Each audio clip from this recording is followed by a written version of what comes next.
মা আজি 5 জুন বিশ্ব পৰিৱেশ দিৱস আজি গছ পুলি এটা ৰুই তোমাৰ লগত ফটো মাৰিলে আমি চাৰ্টিফিকেট এখন পাম নেকি তুমি ঠিকেই কৈছা আমাৰ চৰকাৰে এটা সুন্দৰ পদক্ষেপ লৈছে আমি গছ পুলি এটা ৰোপণ কৰি যদি আমি ফটোখন আপলোড কৰো তেতিয়া এখন চাৰ্টিফিকেট পাম আৰু এটো সুন্দৰ পদক্ষেপ লৈছে তেতিয়াহে আমাৰ প্ৰত্যেককে মানে জনসাধাৰণ সজাগ হ'ব আৰু মানে প্ৰত্যেককে একোজোপা গছ পুলি ৰোপণ কৰিব নহয় জানো খালি আমি গছ পুলিটো ৰুলেই হ'ব জানো তাক আমি কি কৰিব লাগিব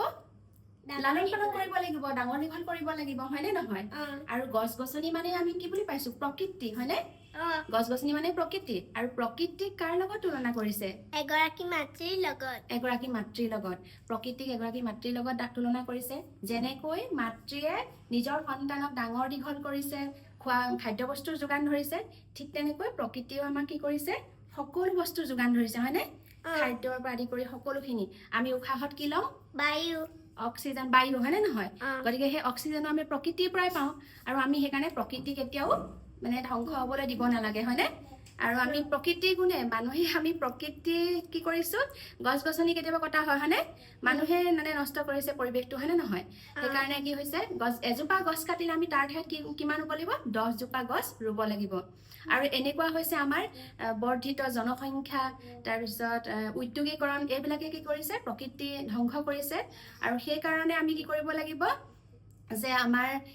মানে ৰাষ্ট্ৰসংঘ বুলি এখন আছে বুজি পাইছানে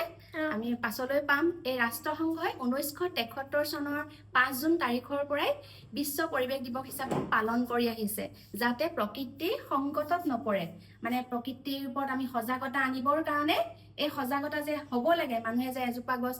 মানে বিশ্ব পৰিৱেশ দিৱসত এখন যে এজোপা গছ ৰুব লাগে সেই কথাটো মানে আমি জানিবৰ কাৰণে মানে এই দিনটো বিশ্ব পৰিৱেশ দিৱস হিচাপে পালন কৰা হয় গম পাইছানে পাইছো আৰু লগতে আমি গছজোপা ৰুলে নহ'ব তাক আমি কি কৰিব লাগিব ডাঙৰ দীঘল কৰিব লাগিব বুজি পাইছানে পাইছো বুজি পালা আৰু মই কি কৰিছো ছোৱালীক তাকে আজি যেহেতু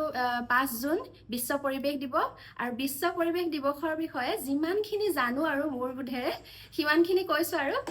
তাইও মানে সুধিছে যে মানে এই দিনটোৰ যিটো তাৎপৰ্য থুলমূলকে আৰু মই তাইক জনাইছো আৰু